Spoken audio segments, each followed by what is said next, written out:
খালেদা জিয়ার আপোষহীন ইমেজ এবং জনপ্রিয়তা নির্বাচনী প্রচারণায় কাজে লাগাতে চায় বিএনপি। সমাবেশগুলো পরিণত হবে জনসমুদ্রে, নেতাকর্মীদের আশা। জামায়াত আমিরকে একাত্তরের ভূমিকা স্পষ্ট করার তাগিদ বিশ্লেষকদের। মুক্তিযুদ্ধ ইস্যুতে রাজনৈতিকভাবে ঘায়েলের চেষ্টা, দাবি নেতাদের।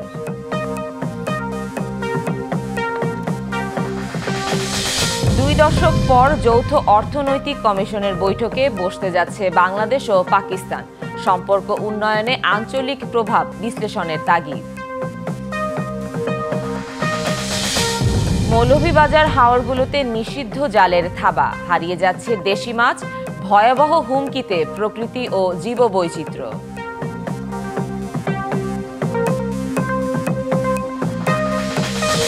হত্যা মামলার এজাহারভুক্ত আসামি হয়েও চাকরিতে বহাল চুয়াডাঙ্গার জীবননগরের খাদ্য গুদামের সাবেক ভারপ্রাপ্ত কর্মকর্তা জসিমউদ্দিন, পেলেন পদোন্নতি। এবং ইসরায়েলি হামলায় 2 বছরে পুরোপুরি বিপর্যস্ত গাজার অর্থনীতি। দারিদ্র্য সীমার নিচে নেমেছে 70 থেকে 75% মানুষ।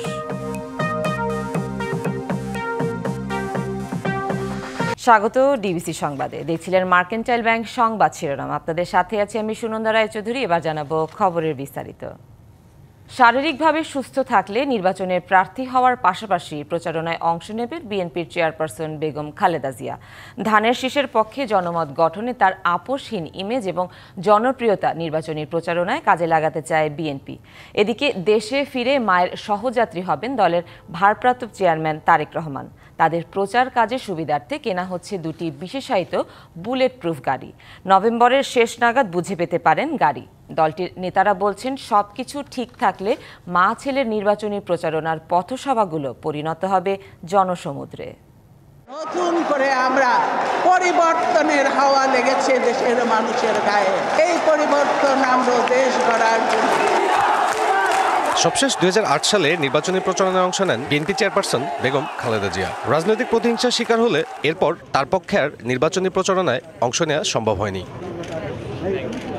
গেল 1.5 দশকে জেল জুলুম, নির্যাতনার পাহাড়সম মামলার নিচে চাপা পড়ে দলটির লাখ লাখ নেতাকর্মী। তবুও রাজনীতির মাঠ ধরে রাখে বিএনপি। 2022 এবং 23 সালে নিজেদের অস্তিত্ব জানান দিতে ঢাকায় বড় 2টি সমাবেশও করে দলটি।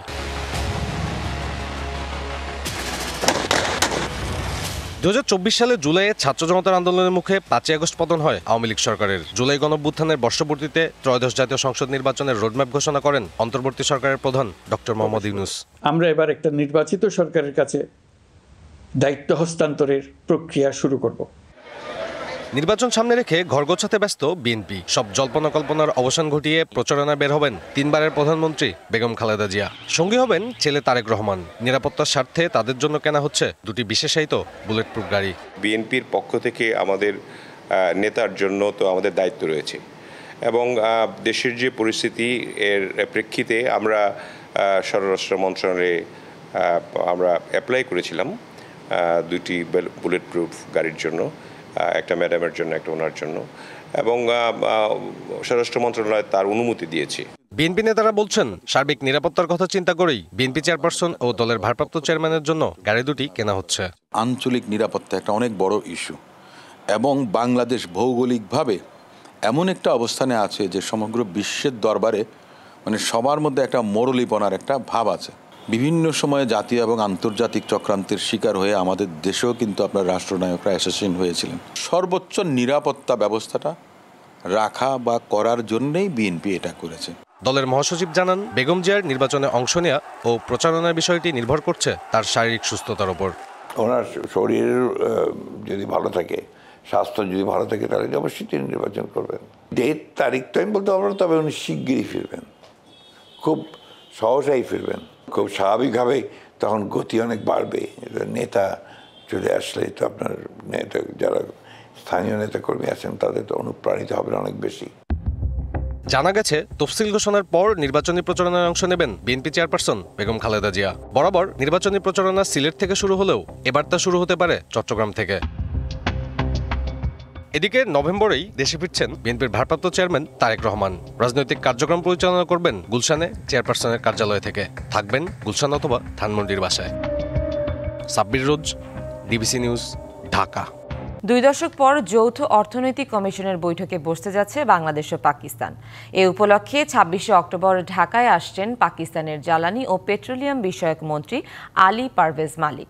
আন্তর্জাতিক সম্পর্ক বিশ্লেষকরা বলছেন, স্থবির না রেখে সম্পর্ক এগিয়ে নেয়ার এই চেষ্টা ভালো, তবে তা কতটুকু কার্যকর হবে সেটাই দেখার বিষয়।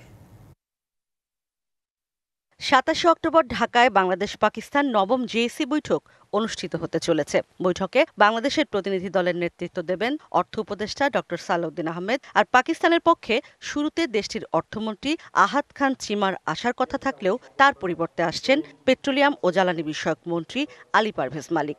শেষ মুহূর্তে এই পরিবর্তন হলো।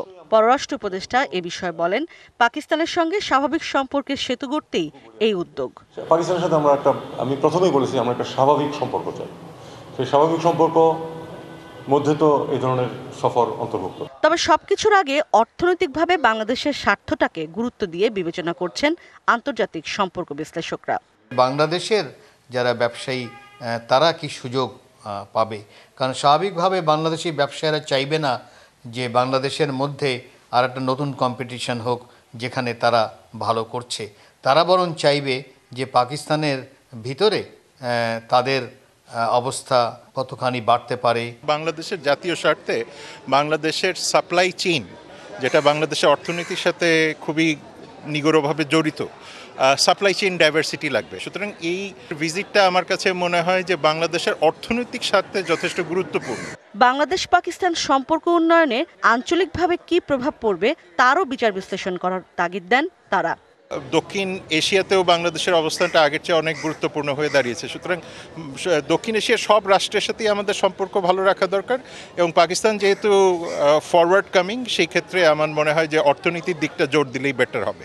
বাংলাদেশ আমার মনে হয় না পাকিস্তানের সাথে আমেরিকা কি সম্পর্ক, বা পাকিস্তানের সাথে ভারতের কী সম্পর্ক, বা পাকিস্তানের সাথে আফগানিস্তানের সেইটা বিবেচনা করে বাংলাদেশ সম্পর্ক করবে তা না। বাংলাদেশ দেখবে যে পাকিস্তানের সাথে সম্পর্ক করে আমার কী লাভ। 2024 সালের আগস্টে বদলে গেছে বাংলাদেশের রাজনৈতিক প্রেক্ষাপট। এই পরিস্থিতিতে এবছরই ঢাকা সফর করে গেছেন পাকিস্তানের পররাষ্ট্র সচিব ও পররাষ্ট্রমন্ত্রী।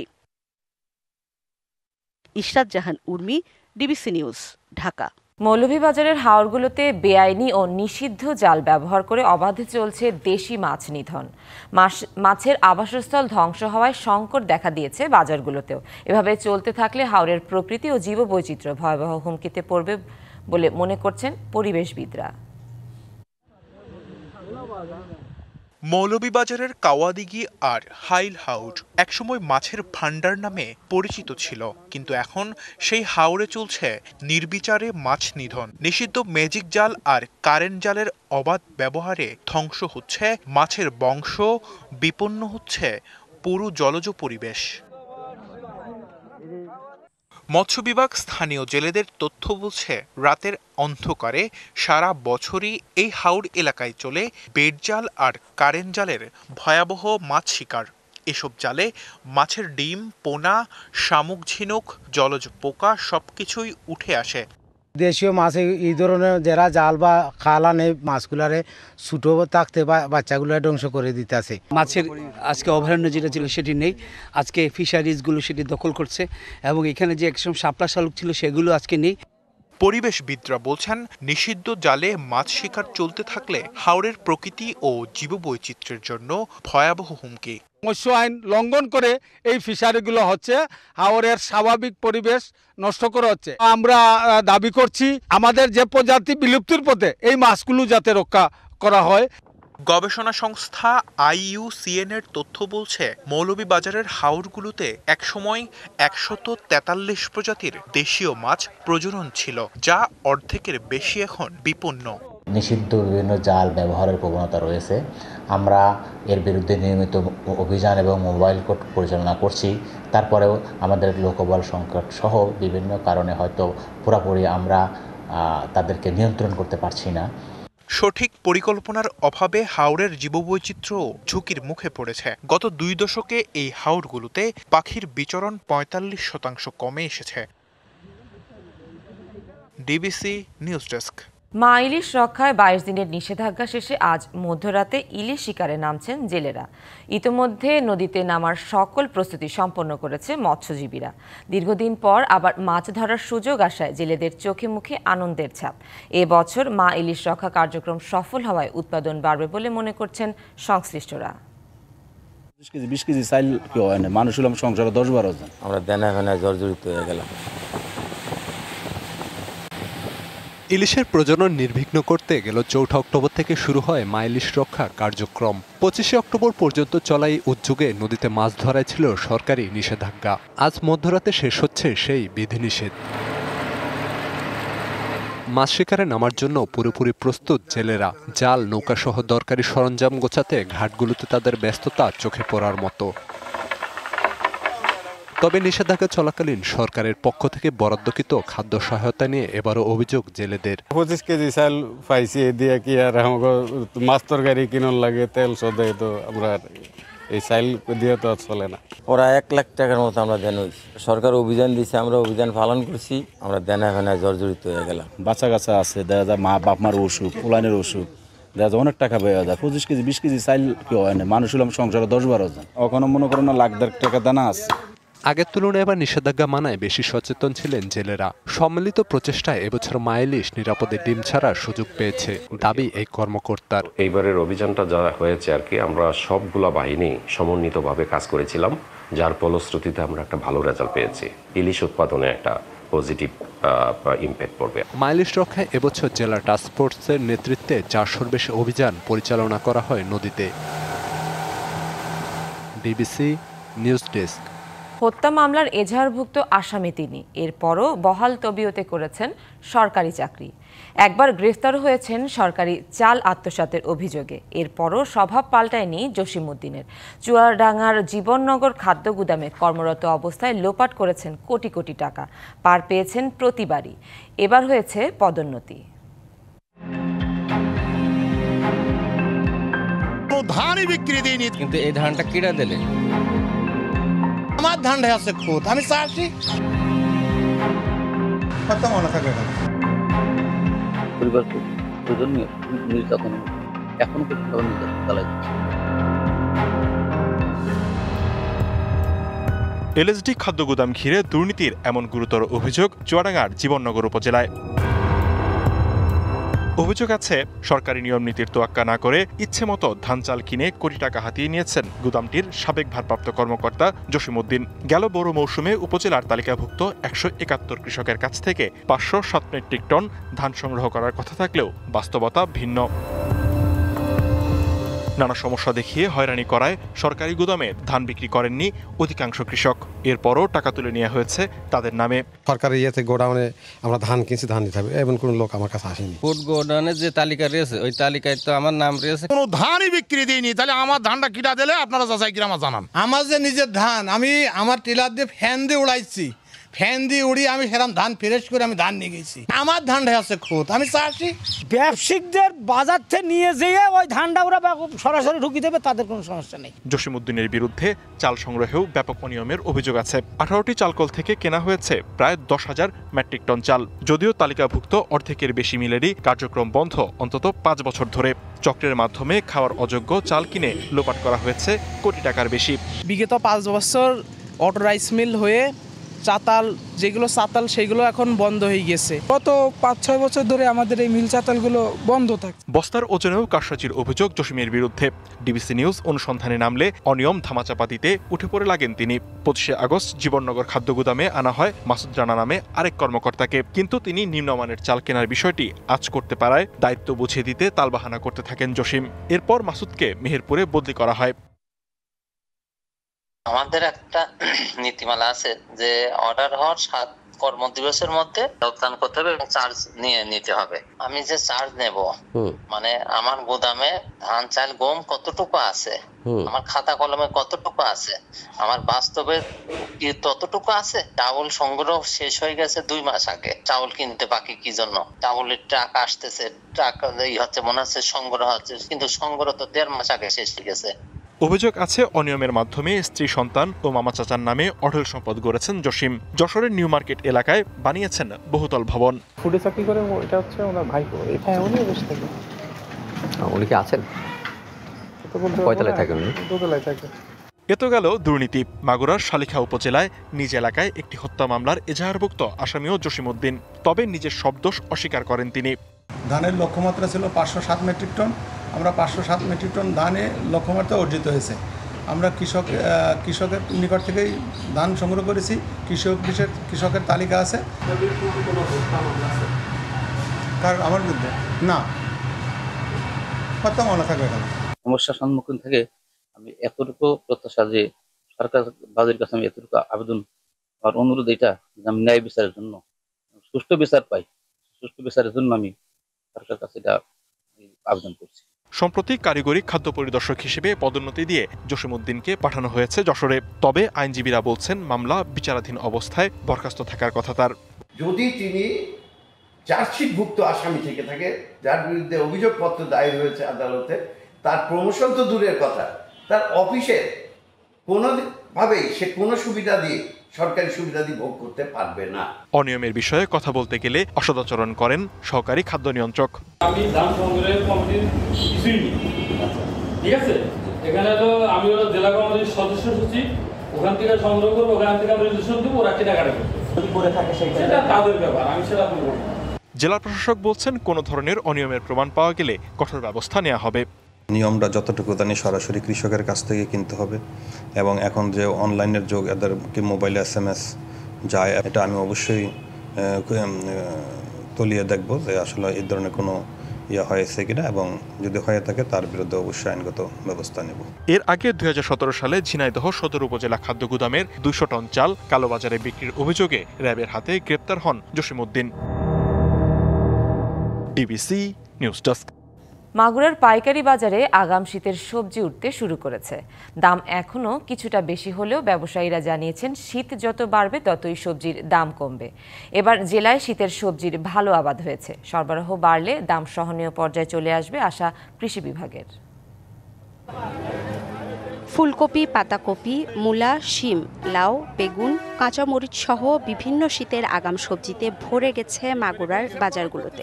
আবহাওয়া অনুকূলে থাকায় এবার আবাদ হয়েছে ভালো, কৃষক দামও পাচ্ছেন ভালো। মাগুরায় ফুলকপি পাইকারিতে বিক্রি হচ্ছে কেজি প্রতি 140 টাকা, খুচরায় 200 থেকে 250 টাকা। বাঁধাকপি 80 থেকে 120 টাকা, মূলা পাইকারিতে 17 টাকা এবং খুচরায় 40 থেকে 50 টাকা কেজি দরে বিক্রি হচ্ছে। লাউ বিক্রি হচ্ছে 30 থেকে 50 টাকা, চাল কুমড়া 40 থেকে 50 টাকা, পালং শাক 60 টাকা এবং বেগুন 50 টাকা কেজি। শীতের শুরুতে ভালো দাম পেয়ে খুশি কৃষক, তবে ক্রেতারা বলছেন কিছুটা বাড়তি দামে সবজি কিনতে হচ্ছে তাদের। কপির দাম একটু বেশি, আর যেমন মূলোর দাম 20 টাকা 22 টাকা, কুমড়োর দাম 28 টাকা 25 টাকা। আমি শীতের মৌসুমের প্রথম কফি চাষ করছিলাম, তা বাজারে নিয়ে আসছি, ভালোই দাম পাচ্ছি। এখন এইগুলো আসবে, দাম এখন একটু বেশি, কিন্তু আমদানি শুরু হয়ে গেলে পরে দাম কমে যাবে ইনশাআল্লাহ। গত আগস্ট সেপ্টেম্বর মাসে প্রায় 400 হেক্টর জমি পানিতে ডুবে যাওয়ায় সবজি চাষের শঙ্কা তৈরি হয়েছিল। প্রতিকূলতা পেরিয়ে এবার উৎপাদন ভালো হয়েছে। সরবরাহ বাড়লে দাম ক্রেতাদের নাগালে চলে আসবে বলে আশাবাদ কৃষি সম্প্রসারণ অধিদপ্তরের। বাজারে শীতকালীন সবজি সরবরাহ বর্তমানে একটু কম আছে, কৃষকরা দামও ভালো পাচ্ছে। কিছুদিন পরেই শীতকালীন সবজিগুলো বেশি আকারে উঠতে শুরু করবে, দামটাও স্বাভাবিক হয়ে যাবে। মাগুরায় বিভিন্ন উপজেলায় এবার 2000 হেক্টরের বেশি জমিতে শীতের নানা রকম সবজি চাষ হয়েছে।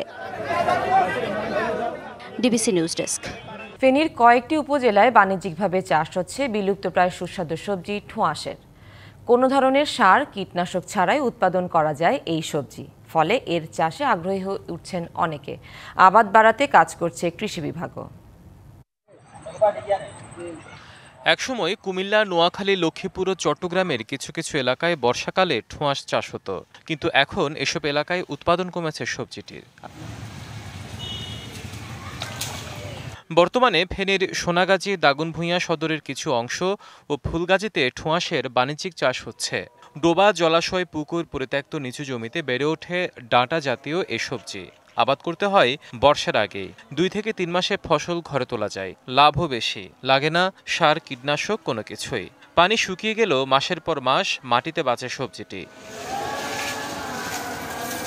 স্থানীয় বাজারে 40 থেকে 50 টাকা দরে বিক্রি হয় প্রতি আঁটি। দাম কম ও সুস্বাদু হওয়ায় অনেকের পছন্দের তালিকায় এই সবজি। বর্ষাকালীন সবজি হিসাবে এটা ভালো তালিকা, বৃষ্টিও কোনো সমস্যা হয় না, বৃষ্টি হলে এটা আরো উৎপাদন বাড়ে। এটা নিজে চাষ করি, আনে বাজার আনে বিক্রি করি, বুড়া ফল গাছ। এটা আমাদের নিয়মিত থাকে, আর এখন মনে হয় এটা আস্তে আস্তে বিলীন হয়ে যাচ্ছে। ঠোঁয়াশটা আমরা ছোটবেলা থেকে খাইছিলাম, ঠোঁয়াশ খুব ভালো জিনিস, ঠোঁয়াশ ভালো। অন্যান্য জেলায় বিলুপ্তপ্রায় ঠোঁয়াশের আবাদ ছড়িয়ে দিতে চেষ্টার কথা জানালেন এই কৃষি কর্মকর্তা। ঠোঁয়াশ হচ্ছে ঔষধি গুণ সম্পন্ন একটা অপ্রচলিত সবজি। এটা ফেনী এবং নোয়াখালীর কিছু অংশে পাওয়া যায়, এবং আমরা কৃষি বিভাগ থেকে আপ্রাণ চেষ্টা করতেছি এটা যাতে ডোর টু ডোর পৌঁছিয়ে দিয়ে অন্যান্য জেলাতেও আবাদ সম্প্রসারণ করা যায়। ঠোঁয়াশের স্বাদ কিছুটা শাপলার কাণ্ডের মতো, মাছ বা ডাল দিয়ে রান্না অথবা ভাজি করে খাওয়া যায়। আঁশ সমৃদ্ধ হওয়ায় ডায়াবেটিস রোগীদের জন্য উপকারী বলে মনে করা হয়। DBC news desk. পূর্ব সুন্দরবনের দুবলারচরে শুরু হচ্ছে শুটকি মৌসুম। এ কাজে যুক্ত হবে উপকূলীয় এলাকার হাজারো শ্রমিক। প্রস্তুত হচ্ছে জাল ও নৌকা, তৈরি হচ্ছে অস্থায়ী ঘর আর মাছ শুকানোর মাচা। এবছর 7 থেকে 8 কোটি টাকা রাজস্ব আয়ের আশা কর্তৃপক্ষের। পাখির চোখে দেখা এই চিত্র দুবলারচরের। বিশ্ব ঐতিহ্য সুন্দরবনের শেষ সীমায় বঙ্গোপসাগরের কোল ঘেঁষা এই চরে গড়ে উঠেছে শুটকি পল্লী। মা ইলিশ সুরক্ষায় সরকারের দেয়া নিষেধাজ্ঞা শেষে সুন্দরবন লাগোয়া এলাকার জেলেরা প্রস্তুত হচ্ছেন মাছ শিকারে। শরণখোলার রেঞ্জের দুবলার চরের আওতাধীন আলোরকোল, দুবলা অফিস কেল্লা, নারকেলবাড়িয়া ও সেলায় আহরণ করা মাছ থেকে প্রস্তুত করা হবে শুটকি। প্রতি বছর বিভিন্ন এলাকা থেকে হাজার হাজার শ্রমিক আসে এখানে। তাদের থাকার জন্য ব্যবস্থা করা হয় এই চরে। বানানো হচ্ছে শুটকি তৈরির মাচা। জীবন জীবিকার তাগিদে ঝুঁকি নিয়ে মৎস্য আহরণ আর শুটকি প্রক্রিয়াজাত করবেন জেলেরা। কয়েক মাসের আয়ে মিটবে পরিবারের সারা বছরের খরচ। সুন্দরবনের জলে কুমির, ডাঙ্গায় বাঘ, দীর্ঘদিন ধরে এই ব্যবসা অনেক প্রতিকূলতার মধ্য দিয়েই করে আসছি। আমরা এই জায়গাতে বাড়িতে বাজার সাদায় অনেকগুলো মাল জিনিস নিয়ে দেবো, বাঁশকুটি দেওয়া, লোহার কাঁকড়া, কাশি, চাংচা যাবতীয় যা লাগে সবগুলো বাড়ির থেকে নিয়ে যেতে হবে। ওই জায়গাতে যে মাছ ভাগের ভিতরে ধরে আনি, ডাঙ্গায় এনে শুটকি করি, শুটকি করে আমরা চালান দিছি। এবার দুবলারচরে 800 থেকে 900টি শুটকি সংরক্ষণ ও জেলে ঘর তৈরির অনুমতি দিয়েছে বন বিভাগ। চলতি বছর 7 থেকে 8 কোটি টাকা রাজস্ব আয়ের আশা তাদের। এবার আমরা 7-8 কোটি আমরা টার্গেট নিয়ে আমরা এগোবো। সেখানের নিরাপত্তা নিশ্চিত করা এবং রাজস্ব বিষয়ে যাতে কোনো রকম কোনো ত্রুটি বিচ্যুতি না থাকে, স্টাফদেরকে আমরা সেভাবে দিক নির্দেশনা দিয়েছি। শুটকি প্রক্রিয়াজাতকরণ ঘিরে জেলেদের হয়রানি বন্ধে প্রশাসনের পক্ষ থেকে নেওয়া হয়েছে ব্যবস্থা। DBC news desk. জুলাই সনদ নিয়ে রাজনৈতিক অঙ্গনে চলমান আলোচনার মধ্যেই জাতীয় ঐক্যমত্য কমিশনের সঙ্গে আজ বৈঠকে বসছে জাতীয় নাগরিক পার্টি এনসিপি। একটু পরেই জাতীয় সংসদ ভবনে অবস্থিত কমিশনের কার্যালয়ে এই গুরুত্বপূর্ণ বৈঠকটি অনুষ্ঠিত হওয়ার কথা রয়েছে। এনসিপির যুগ্ম সদস্য সচিব এবং মিডিয়া সেলের সম্পাদক মুশফিক সালেহীন গণমাধ্যমকে এই বৈঠকের তথ্য নিশ্চিত করেছেন। জুলাই সনদ সইয়ের বিষয়ে এনসিপির অবস্থান এখনও অমীমাংসিত। জানা গেছে এনসিপির পক্ষে একটি প্রতিনিধি দল এই বৈঠকে অংশ নেবেন। প্রতিনিধি দলে থাকবেন দলটির সদস্য সচিব আখতার হোসেন, যুগ্ম আহ্বায়ক সারোয়ার তুষার, জাবেদ রাসিন, খালেদ সাইফুল্লাহ এবং যুগ্ম সদস্য সচিব জহিরুল ইসলাম মুসা। ধারণা করা হচ্ছে এই বৈঠকে জুলাই সনদের বিভিন্ন দিক এবং এটি বাস্তবায়নের রূপরেখা নিয়ে কমিশনের সঙ্গে বিস্তারিত আলোচনা করবেন এনসিপি নেতারা। এর আগে গত 17 অক্টোবর ঐতিহাসিক জুলাই সনদ স্বাক্ষর অনুষ্ঠান অনুষ্ঠিত হয়। সেই অনুষ্ঠানে বাংলাদেশ জাতীয়তাবাদী দল বিএনপি ও জামায়াতে ইসলামী সহ মোট 24টি রাজনৈতিক দল একযোগে সনদে স্বাক্ষর করেন। কক্সবাজার বিমানবন্দরকে আন্তর্জাতিক বিমানবন্দর ঘোষণা করে জারি করা প্রজ্ঞাপন স্থগিতের সিদ্ধান্ত নিয়েছে সরকার। আগেরটি বাতিল করে নতুন প্রজ্ঞাপন রবিবার থেকে জারি হতে পারে। গেল 12 অক্টোবর কক্সবাজার বিমানবন্দরকে আন্তর্জাতিক বিমানবন্দর হিসেবে ঘোষণা করে প্রজ্ঞাপন এসেছিল বেসামরিক বিমান পরিবহন ও পর্যটন মন্ত্রণালয় থেকে। 11 দিনের মাথায় সেই প্রজ্ঞাপন স্থগিত করার সরকারি সিদ্ধান্তের কথা জানানো হয়। বিমানবন্দরটির রানওয়ে 6775 ফুট থেকে বাড়িয়ে 9000 ফুট বর্গফুট করার কাজ এরই মধ্যে শেষ হয়েছে। তবে এর প্রায় 11,000 বর্গফুট আয়তনের নতুন টার্মিনাল ভবন নির্মাণের কাজ এখনও পুরোপুরি শেষ হয়নি। 2023 থেকে 2 বছরের ইসরায়েলি হামলায় শুধু মানুষই মারা যায়নি, বিপর্যস্ত হয়ে পড়েছে গাজার অর্থনীতি। বিশ্বব্যাংক ও জাতিসংঘের হিসেব অনুযায়ী 2 বছরে ক্ষতি $6,800 কোটি, যা আধুনিক ইতিহাসে নজিরবিহীন। দারিদ্র্য সীমার নিচে নেমেছে 70 থেকে 75% মানুষের বসবাস। 2 বছর আগের সাজানো পরিপাটি আধুনিক নগর গাজা। ইসরায়েলের নির্যাতন আর গণহত্যার 2 বছরে এখন এক ধ্বংসের নগরী। যুদ্ধ শুরু হওয়ার পর থেকে গাজার অর্থনীতি 83% পর্যন্ত সংকুচিত হয়েছে। স্থানীয় প্রশাসনের হিসেবে 90% অবকাঠামো এখন ধ্বংস। ক্ষতির পরিমাণ দাঁড়িয়েছে $6,800 কোটি। ওয়ার্ল্ড ব্যাংক, জাতিসংঘ এবং ILO এর মতো সংস্থাগুলির রিপোর্ট অনুযায়ী ফিলিস্তিনের অর্থনীতি সামগ্রিকভাবে ভেঙে পড়েছে। সবচেয়ে ক্ষতিগ্রস্ত হয়েছে আবাসন খাত। ধ্বংস হয়েছে প্রায় 2,92,000 বাড়ি। হামলায় 90% শিক্ষা প্রতিষ্ঠান, সাংস্কৃতিক ও ধর্মীয় কেন্দ্র ধ্বংস হয়েছে। ফিলিস্তিনের জিডিপি সংকুচিত হয়েছে 86%। অধিকৃত পশ্চিম তীরের অর্থনীতিও মারাত্মকভাবে ক্ষতিগ্রস্ত হয়েছে। সেখানে 2024 সালের প্রথম 6 মাসে জিডিপি 23% সংকুচিত হয়। হামলায় বিধ্বস্ত গাজায় এখন বেকারত্বের হার 80%। পশ্চিম তীরেও দ্বিগুণ বেড়েছে বেকারত্ব। সংঘাতের সময় চাকরি হারিয়েছেন প্রায় 7 লাখ মানুষ। ধ্বংস হয়েছে ফিলিস্তিনের অর্থনীতির প্রধান চালিকা শক্তি, বেসরকারি খাত। দেশটি বলছে এ খাতে ক্ষতি হয়েছে $250 কোটি উৎপাদন। গাজায় 82% বেসরকারি প্রতিষ্ঠান ধ্বংস হয়েছে। যুদ্ধ গাজাকে এমন এক পর্যায়ে নিয়ে গেছে যেখানে দারিদ্র্য আকাশচুম্বী। সরবরাহ চেইন ভেঙে যাওয়ায় চরম পর্যায়ে পৌঁছেছে মূল্যস্ফীতি। 2023 সালের চেয়ে চলতি বছর পর্যন্ত খাদ্যের দাম বেড়েছে 440% পর্যন্ত। জাতিসংঘ, EU ও বিশ্বব্যাংক বলছে গাজা পুনর্গঠনের প্রয়োজন $5,300 কোটি। আরও $2,000 কোটি প্রয়োজন হবে শিক্ষা, স্বাস্থ্য, শিল্প ও বাণিজ্য খাত পুনর্গঠনে। প্রতি ঘরে, প্রতি পরিবারে ধ্বংস, নিরাপত্তাহীনতা ও দারিদ্র্যের ছাপ। সব হারিয়ে গাজার মানুষ এখন শুধু বেঁচে থাকার লড়াই করছে। খান মোহাম্মদ মুকুল, ডিবিসি নিউজ ডেস্ক।